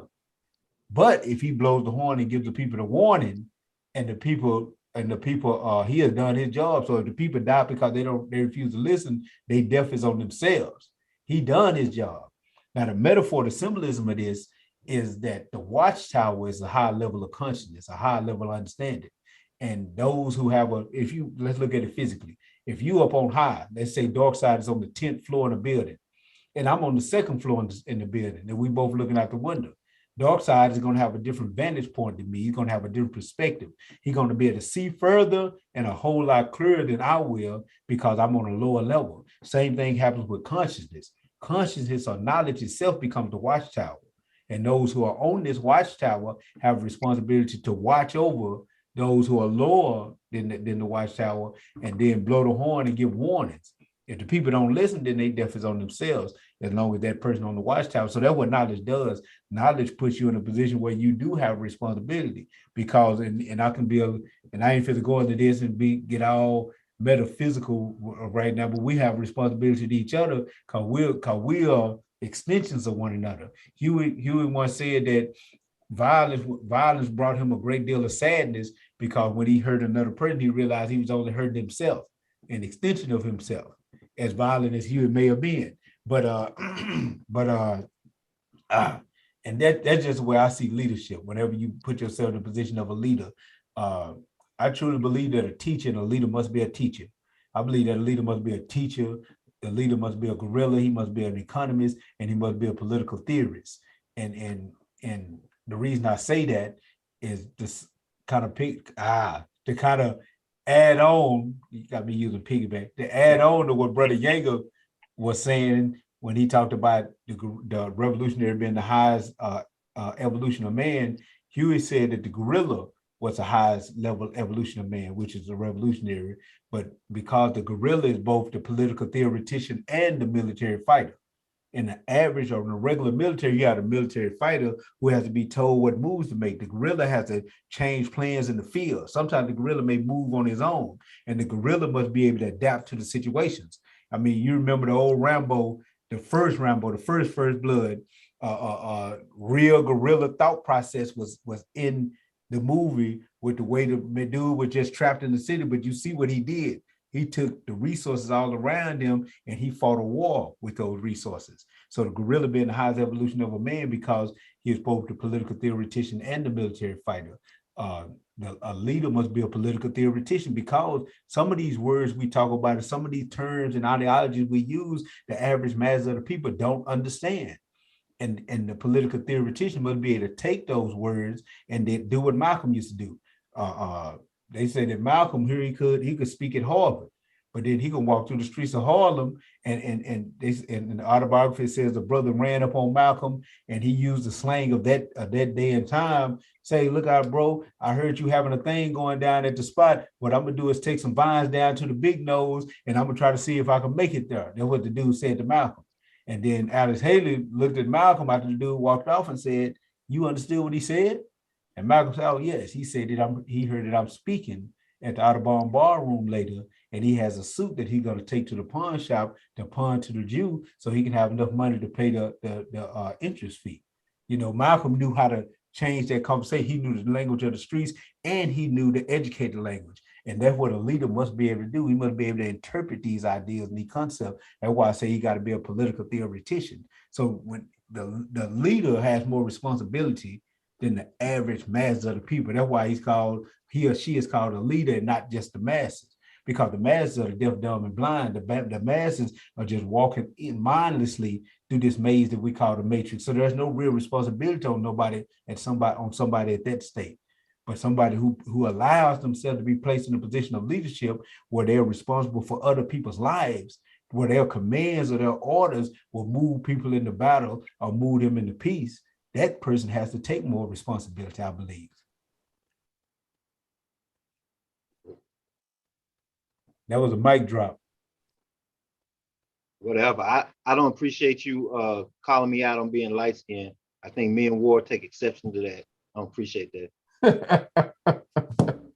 That's kind of racist. You don't add me. Don't try to add me. He chunked you in the wall. I know. It's supposed to be red power, man. Hey, let me ask y'all this. Let me ask y'all this. What are some of the qualities of a righteous leader? I think Dark wants to say something. Oh, Dark. Yeah, man. Let me get in there. Then I believe all leaders hold a mighty responsibility, right, to hold the people that's behind them accountable, right? I truly believe that. We was talking earlier where Syke was saying that you can't expect people to come in and be like this and do this right off the rip. But I watched it in basic training, right? I watched people have to be held accountable, get to a standard, snap into a position, and now they have to be who they are. You hear what I'm saying? Like Ward said at the beginning, you got to kill yourself and become who you are for the people, right? I believe leaders hold a great accountability, should hold a great accountability on the people that come in behind them. It's just like when you say you used to hold your classes, right, Syke? And you say a dude come in late, you deal what I'm talking about, you make him turn around and start next week, right? You didn't just turn him on to the philosophy and then say, okay, it's up to you to build yourself. You held them accountable to what you felt like was the standards, right? Of where you are, what you all was teaching and where you all was headed. You did what I'm saying? And I believe that lackluster leadership where people tend to, like you say, throw it on the table and then take their hands off of it and expect this person to go ahead and drive this car and they run it into the road and the leader say, well, hey, he didn't grow. It ain't got shit to do with me. You know what I mean? I feel like that's setting up your soldiers for failure when you don't hold them accountable, right? Because once they don't want to hold themselves accountable, now you have a choice because they don't want the option, right? They don't want the option. Now it's time for you to get out the way and have somebody here that will take this option and be held accountable for what it is that they're trying to do. So I believe a leader has a great responsibility in holding the people around them accountable. Right? Now, a righteous leader is a sacrificial leader to me, right? He sacrifices his time, he sacrifices his energy, his money. You know what I mean? He sacrifices his physical, his life, his freedom. You know what I mean? And at the end of the day, he's not expecting anything selfish in return, right? It's all for the people. We got a lot of leadership right now that's leeches to the people, where they're parasites to the people's pain, right? They jump on the people, they suck them dry for the rest of the money they got, the rest of the energy they got, the rest of the time they got, and nothing changes. You deal what I mean? But I think a self-righteous leader, like you say, at the end of the year, he's going to be in a deficit. You deal? I mean, a righteous leader in the year, at the end of the year, he's going to be in a deficit because he's going to be given way more than he probably got in return. That's my definition of a righteous leader. No doubt. All right, let me jump in on her. Go ahead and piggyback. And no piggyback. And I'm gonna say this. Head on. I'm gonna go. Build. We call it build. The term actually is build. That's why we call it building. Because one person lays a brick and then we build on top of that. So go ahead and build, brother. I refer to it as foundational generational advancement. That's what I call it. Yeah, sound like water. Sound just like water to me. All right. Let me say this too. So kind of going back on what you was talking about earlier, I want to think about one of my favorite movies, and it may not necessarily apply to what we're talking about, but it does when we talk about leadership holding accountability. One of my favorite movies, it was Leonardo DiCaprio. It was a movie called The Hunted. In this movie, and I don't know if y'all know the movie, but in this movie, basically, he trained special forces on knife and combat training, weapons training is what he did. It wasn't Leonardo DiCaprio though, but go ahead. That wasn't, well, who was that? That was what's his name? A Spanish name. I can't remember the dude's name though. Okay, well, you know, go ahead. My bad. I ain't good with actors. I just like the movie. The premise of it, he had a student. He had someone who he trained, who long ago he wasn't dealing with it, had no contact with, but had went off the cuff, had took the knowledge that he trained him with and went AWOL with it and went crazy. He held himself accountable for going back and apprehending and holding and getting his student. And I feel the same way when you talk about leadership. Even though at some point I may pass the baton in terms of a position to the next person in line, I still have to hold myself accountable for their development as long as they allow me to be in their life and allow me to be able to influence them.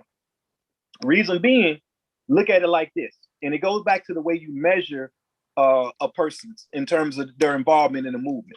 If somebody that got trained for me see me ultimately end up as a drunk, a dope addict, and then commit suicide because of my involvement in the movement, how does that influence them in terms of where they see themselves this time later on in their life within the movement?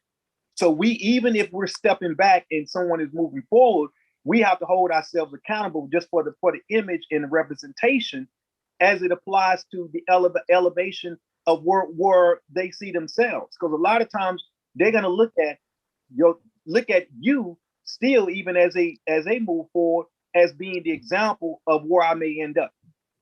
And so I often say, going back to what Syke was saying earlier, it's not just so much to die for the people is the strongest thing, but even going back to when I talk about David Foreman, he taught us that to live for the people is the hardest thing a revolutionary can do, because to die is an act. And a lot of people, especially young people, feel like it actually becomes a cop-out. They'd jump in front of a bullet, they'd call themselves dying for the movement. But what's even more harder to do is to stand your ground, step back, and recognize that you have to live. because to live for the movement means that you have an obligation and that you have to be there for that next generation. And when that next generation steps forward, you have to be there to continue to train them until you die. That's a hell of a lot harder to do than an act of what I refer to as martyrism by dying for the people. To me, it's even harder to live for the people than it is to die for the people, because it requires an ongoing level of discipline. And then I want to go into what like was asking, some of the qualities of a righteous leader. A person that is a good follower first, which eliminates a lot of people that are taking on leadership simply because they want to be a leader. Because a lot of you, when you realize from that standpoint, you don't ask for it. It just it's something that comes to you. Being a lifelong student of learning, which I spoke on earlier, relying on disciplined intelligence is what I'm saying now, and harnessing emotional content. I always mess that word up. Emotional content. Bruce Lee said when he. My bad. Go ahead. My bad. Now, what does that mean, Psych? I got to go into that so that you can recognize it, right? The capacity to comprehend and efficiently manage one's own feelings and emotions as well as the others you interact with. That's what that is. Because there's 4 parts to that. The parts are self-awareness, social awareness, motivation, and self-management. I'm sorry, in the 5th part, in relationship management. So when you're dealing with that EQ aspect, you have to deal with all those areas. And that is an aspect of emotions that it applies to the movement. But it has to be dealt with through a disciplined aspect of intelligence. So they go together. It's not one or the other, it's both. And that, to me, is what goes into the qualities of a righteous leader. Now, Pat. All right, that's all right. We figure ready to bring this to a close in a minute. So this is something I'm gonna do. Oink. You want to piggyback? Oink. You want to go ahead, brother. Get in there. Yeah, oink, damn it. So I know who was in my movie. I'm gonna make a movie reference since War made a movie reference. I'm gonna make a movie reference in Star Wars when Luke Skywalker was with Yoda the first time, and he was running through the woods, and Yoda's whispering stuff in the back of his ear and all of that, telling him stuff. That was basically me in War when we'd go out and he'd spar and he'd beat me up and whatnot. He's talking philosophy, and I can't defend myself while he's slapping me around and whatnot. But there came a point where Luke Skywalker found out that his friends, or he started developing this connection to the Force, and he realized his friends were in trouble. So he had this choice to make, this decision to make. And he could either stay and continue training with Yoda and Ben and all of that in the swamps of Florida, or he could go and help them out. He chose to go and help them out. Now, understanding that this was an emotional choice, psych,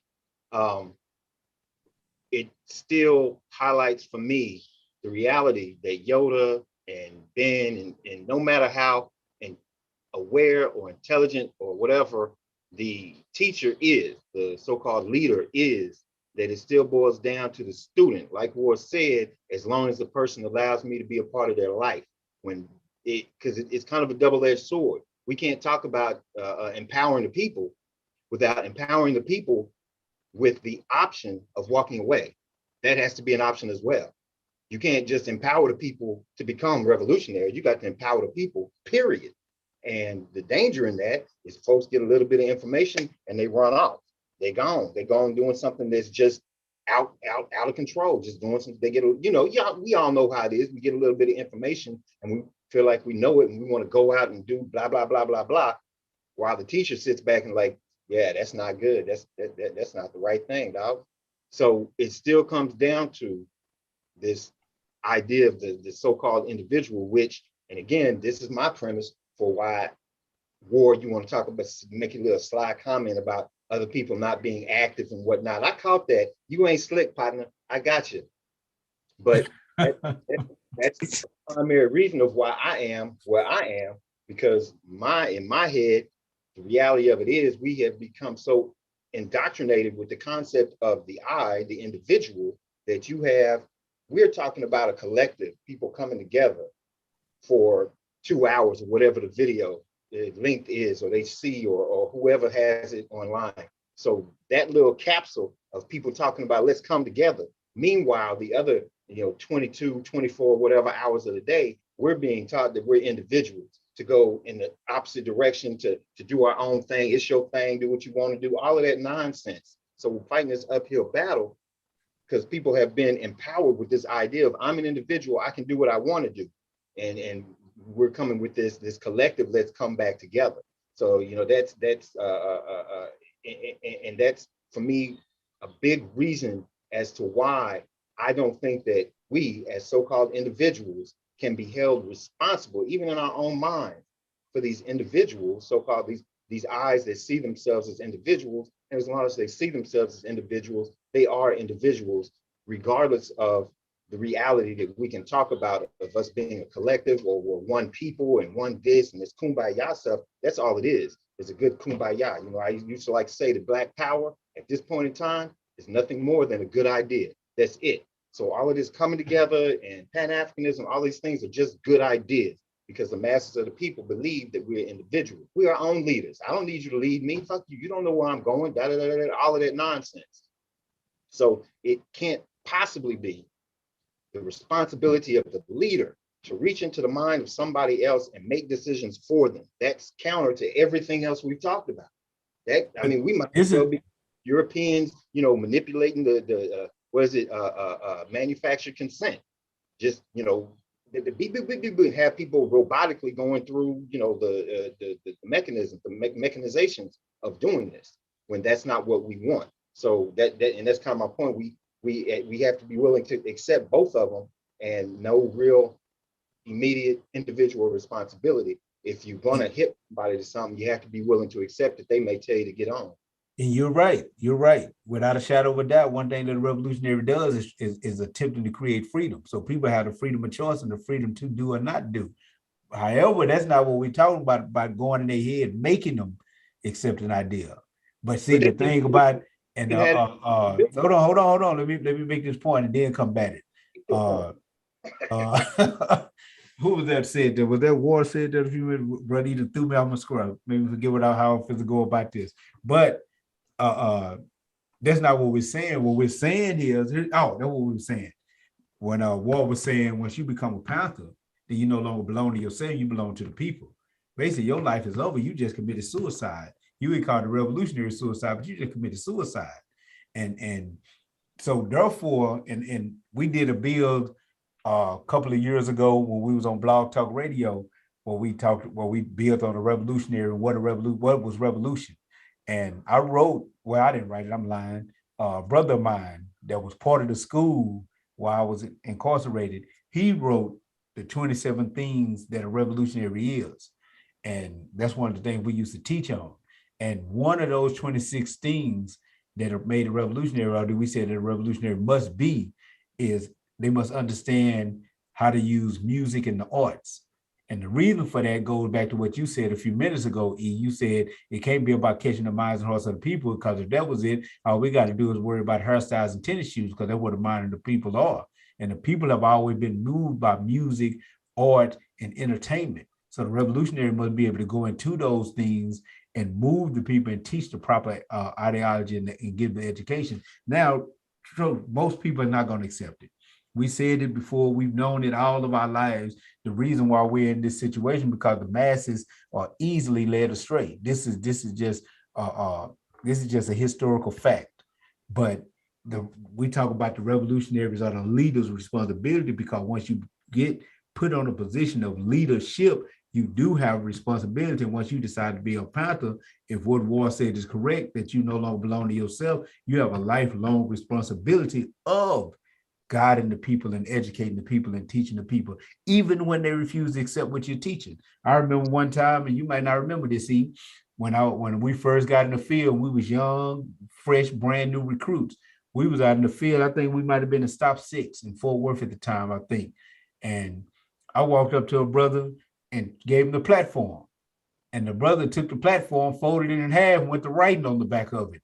And that's what he saw there. He saw the scratch paper, way back then, everybody didn't have these phones, these smartphones like now. So people actually still wrote numbers down and things like that back then. And I got hot. I got hot. I'm a youngster, and War had to pull me aside and tell me, no, don't, you can't trip out on the people when we out in the field. Just chill out. But I feel like that was disrespectful. But again, we have to understand that the people have been rocked so asleep. So that is our responsibility to start waking them up to want to be a part of the information we're trying to share. Fred Hampton was building on this one time, and he was quoting Hewitt. He was actually quoting Hewitt, but because Hewitt said Hewitt said that the Black community is basically not a reading community. He said so the people learn through observation and participation. He said you can't go up to the average brother in the streets and give him your paperwork and give him your platform and give him your ideology and say read this, because he's not interested in it. He said, but if you get them proper activity that they respect to observe, then they'll want to participate in that activity. And then later they'll want to read your reading information. And one of the examples that he gave was this. Fred Hampton said that he said the pig walked up to a brother in the streets. And the pig asked the brother, he said, are you a socialist? Nigga, are you a socialist? And the brother said, no, sir, I can't spell it. Nigga, are you a communist? No, sir, I don't understand it. He said, nigga, do you like that Black Panther Party Free the Children program? He said, yes, sir, I die for it. He said, but don't you understand that program is a socialist program? And the brother responded, he said, sir, I wouldn't care if it was a Martian program. You put your hands on that program, I'll blow your brains out. He said, so the brother had been learning, not from reading material all the time, but through observation and participation. So the understanding of that is that when you move in the right ways and move in a way that appeals to the people, then it'll catch their interest. And they'll want to participate, they'll want to at least look into what you got going on. Man, that looks kind of cool. What do them dudes have going on? One of the things that happened when Hugh and Bobby and them first started growing was, and I ain't talking about on the major national level, but just locally, what really started moving them past being just a handful of dudes was when they brother was getting, I think it was, no, it wasn't Denzel died yet, but brother was being beat and they stopped. They were doing the Panther patrols and they stopped and they approached the police. And the way that they approached the police with their guns, no fear, no doubt, quoting law, they was on it.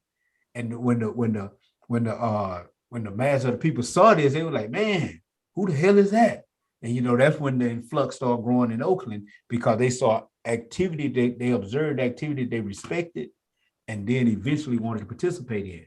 And I said all that to say this, to lead back to this dialogue we're having. We're not saying go into their heads and change their thinking, but we have to be able to, it's what Dr. Khalid said years ago, that the people need, the Black community is a community of rhythm and spirit, so they need proper inspiration.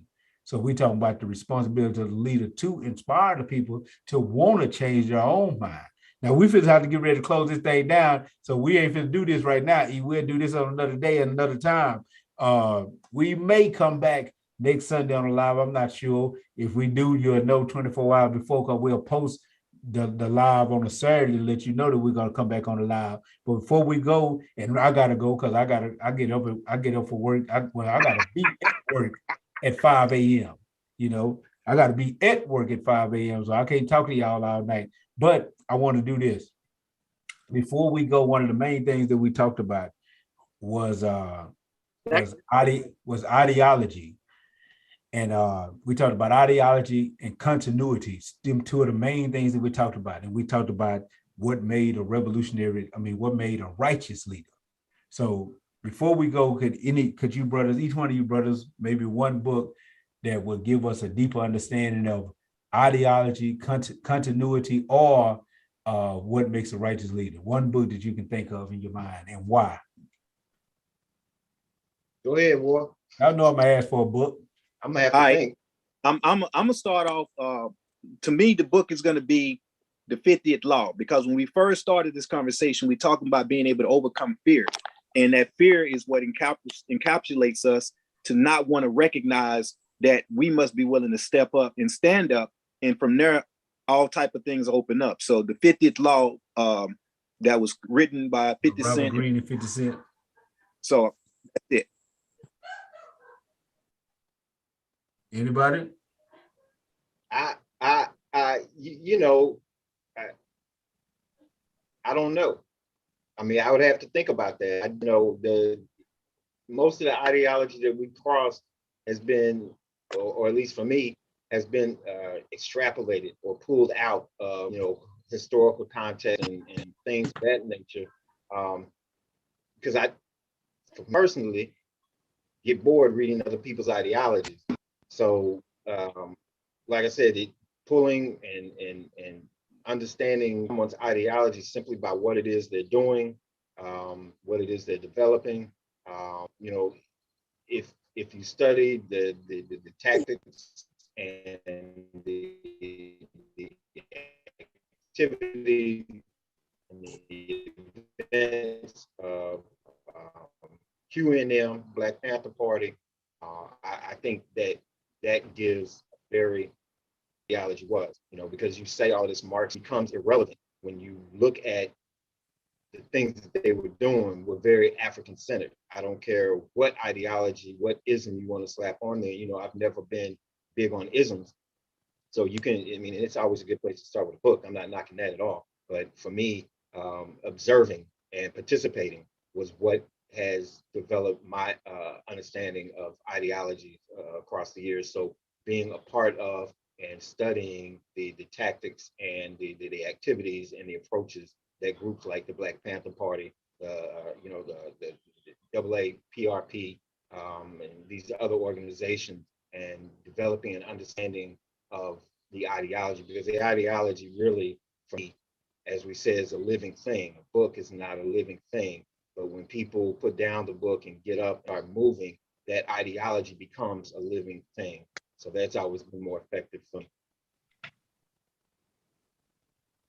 Doc, you got one for me? Man, I say in search of common ground. N.B.P. That's one of the books that really opened my eyes to really see our Black liberation struggle. Because I really didn't understand it in the whole. I had read a couple of books, listened to a couple of speeches, to a couple of documentaries. But once I read that in Search for Common Grounds, and Huey went through all from his childhood, dealing with the school teachers on up, you know what I'm saying? It's one of the ones that opened my eyes to what was going on. All right. I'm not gonna put one this time since I did 3 last week, E, and you said that I was cheating. Follow the rules. Follow the rules. That's all I'm saying. I have some, but I'm just gonna bag out on this one. Anyway, I think this was a good discussion. We got a sister in the chat. I'm gonna read something the sister said before I close out. We got a sister in the chat. She seemed like she enjoyed the show. She said that a part 2 is needed. This is part 2. I guess she feel like we need to do a part 2 to the part 2, but this is part 2 the last week. But she said that she basically said that we were doing a good job and she enjoyed the conversation. One of the comments she said was that sister named CeeLo, she said, we also have to understand that everyone in society is not on the same level. So as a leader, there are expectations to be met to meet the people where they are and also exercise that discipline. And that revolutionary is a powerful word and that dramatic change is necessary, but the average person in the population is not conscious. So that's part of the what the sister said. Boy, you wanted to come in and say something about that before I shut it down. What I want to come in and say is we might ought to invite the sister to be on the next part when we do one, so we can have a phenomenon perspective to jump in. So this ain't all about what men say when it comes to leadership. So I just want to throw that invite out there, sister, for you to come on, because we definitely would like to have more perspective on when we build out these building sessions. Yeah, and I would say definitely on that note, I would say oink oink on that. Yeah.